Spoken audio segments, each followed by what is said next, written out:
2 ఏళ్ల నుంచి నేను మౌనం పాటించి చూసుకుంటూ వస్తున్నాం. తప్పని పరిస్థితి నేను బయలుదేరినప్పుడు తప్పదు.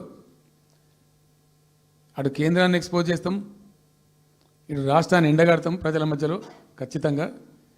ఇలా మొత్తం విస్తారంగా మాట్లాడినాం, చర్చించినాం. చాలా పెద్ద ప్రజా ఉద్యమాన్ని శ్రీకారం చుడతాం. కంపల్సరీ పాలమూరు, రంగారెడ్డి, నల్లగొండ జిల్లాలలో గ్రామ గ్రామాన దానికి పోస్టర్ డిజైన్ అవుతుంది, కరపత్రం డిజైన్ అవుతుంది. ప్రజా ఉద్యమాలు చేస్తాం, పెద్ద బహిరంగ సభలు పెడతాం. నేను స్వయంగా అటెండ్ అవుతున్న బహిరంగ సభలకు. ప్రజాక్షేత్రంలో ఈ ప్రభుత్వం యొక్క నిష్క్రియాపరత్వాన్ని ఎండగడతాం.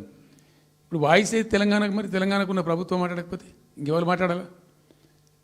మాకు 2 బాధ్యతలని, ఒకటి తెలంగాణ తెచ్చిన పార్టీగా, రెండవది ప్రధాన ప్రతిపక్షంగా కూడా కంపల్సరీ మా డ్యూటీ మేము చేయాలి. అందుకోసం గాను వీళ్ళు ఏదో తమాషకు మేము అదొకటి ఇదొకటి అడ్డం పొడుగు మాట్లాడి, కిరికిరి మాటలు మాట్లాడి, ఈ కారు కూతలు కూసి ఏదో చేస్తామనుకుంటే నడవదిగా. ఈ ఏడాది దాకా వేరే కథ, రేపటి నుంచి వేరే తోలు తీస్తాం ఎక్కడికక్కడ.